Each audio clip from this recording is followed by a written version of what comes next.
Mais toutes ces forces, tous ces hommes vont se retrouver le 26 septembre sur la place Tahrir, la place de la Libération à Sanaa, la capitale, pour commémorer l'anniversaire de la révolution de 1962.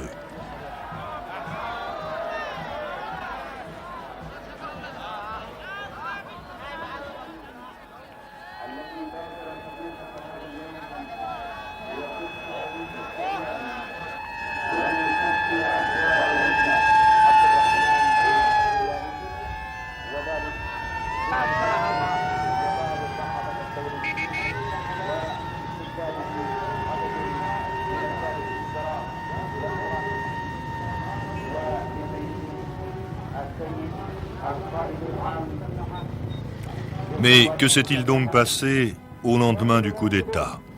L'imam Badr, après avoir succédé à son père, l'imam Ahmed, ne devait rester sur le trône qu'une semaine, à l'issue de laquelle il était renversé. Il parvenait cependant à s'enfuir, à gagner l'Arabie Saoudite, où il regroupait des partisans, avant de revenir pour combattre le nouveau pouvoir républicain.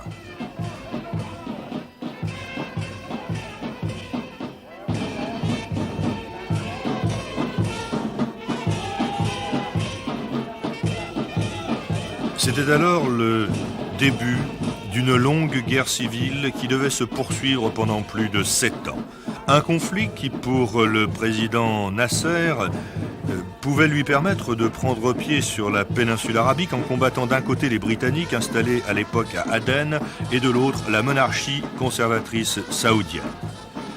Mais c'était oublier un peu rapidement le peuple yéménite qui fut bientôt très loin d'être convaincu de la pureté des intentions de ses alliés et qui vit finalement royalistes et républicains s'entendre pour provoquer le départ du corps expéditionnaire égyptien.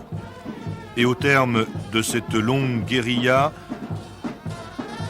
qui se termina en 1970, le monde assista à l'avènement d'un gouvernement républicain qui admettait en son sein les anciens monarchistes. Et en réalité, seul le souverain, l'imam, faisait réellement les frais de cette lutte dont les poussées et les revers, il faut bien le dire, étaient dus beaucoup plus à des considérations financières que politiques.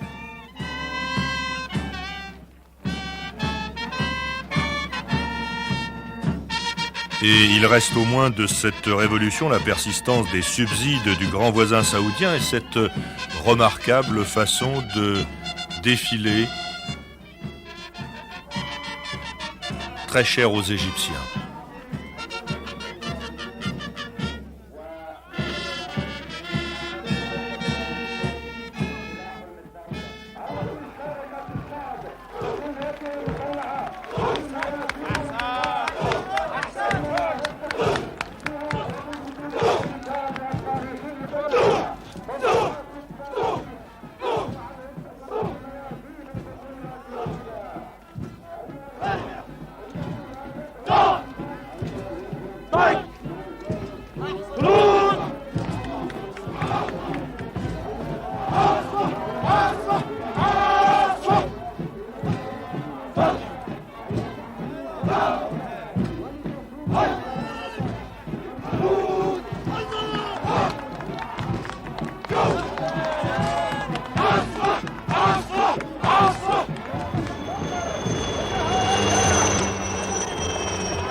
Révolution, chars, canons, purges, prison, le désordre des uns allait devenir l'ordre des autres.